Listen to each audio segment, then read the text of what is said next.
안녕하세요, 여러분. 지난주 기독교에 들어오게 된 세 가지의 경우와 신앙의 성숙을 막는 세 가지 장애물에 대해 함께 나눴습니다.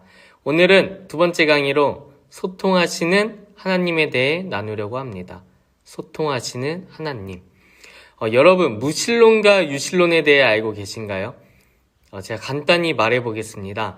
무신론은 신은 없다, 물질, 시간, 우연으로 인해 세상이 만들어졌다라는 사상입니다.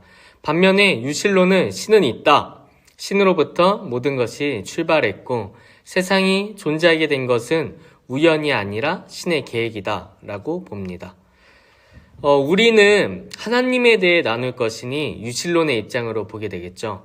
유신론도 두 가지로 나눠지는데 그것은 소통의 유무입니다.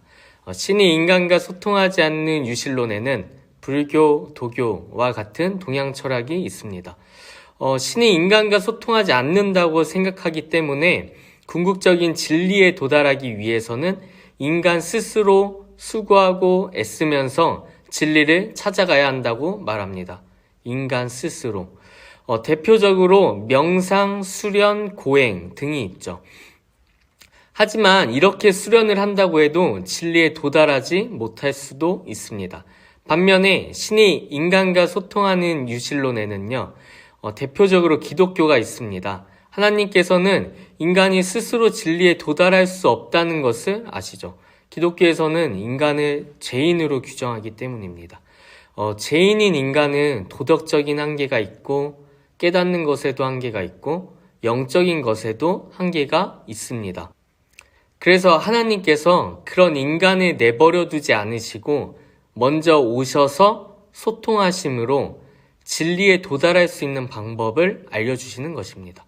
어떤가요? 신이 인간과 소통하지 않는 유신론과 신이 인간과 소통하는 유신론.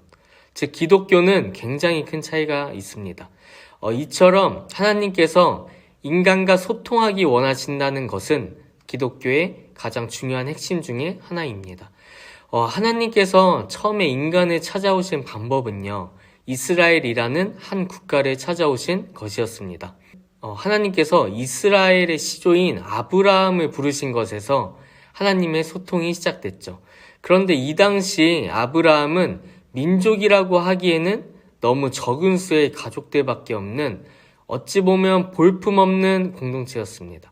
하지만 하나님께서는 그 볼품없고 작은 공동체를 선택하셔서 소통하셨고 하나님을 드러내셨습니다. 여러분, 우리가 하나님에 대한 편견이 있진 않나요? 소통하지 않으실 것 같고 우리가 하나님에 대해서는 알기 어렵고 명령만 하실 것 같은 그런 이미지요. 그런데 하나님은 볼품없는 공동체를 선택하셔서 소통하셨고 그 내용들이 우리에게도 전해지게 하셨습니다. 문자로 남기셨는데 이것이 바로 성경이죠. 성경은 하나님께서 우리와 소통하기를 원하시고 우리가 진리에 도달하기를 원하신다는 것을 알려주는 큰 증거입니다. 한 가지 예를 살펴볼까요?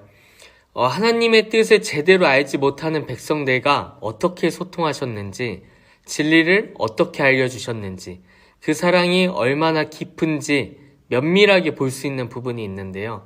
바로 스스로 이 땅에 오신 예수 그리스도에 관한 신약 성경입니다.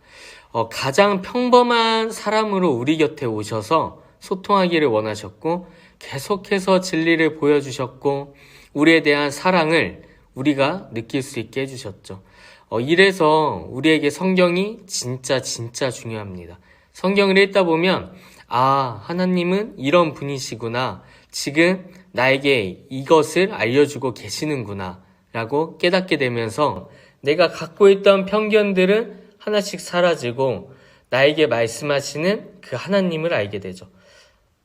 네, 오늘은 우리와 소통하기 원하시는 하나님에 대해 이야기를 나눴습니다. 하나님을 경험하는 방법, 하나님을 아는 방법이 생각만큼 멀리 있지 않습니다. 옆에 있는 성경 안에 모든 내용이 담겨 있습니다. 여러분, 예수님의 행적을 다룬 사복음서 중에서 가장 짧은 것이 마가복음인데요. 다음 인도자와의 만남까지 이 마가복음을 읽어보시고 가장 와닿았던 예수님의 모습을 나눠주세요.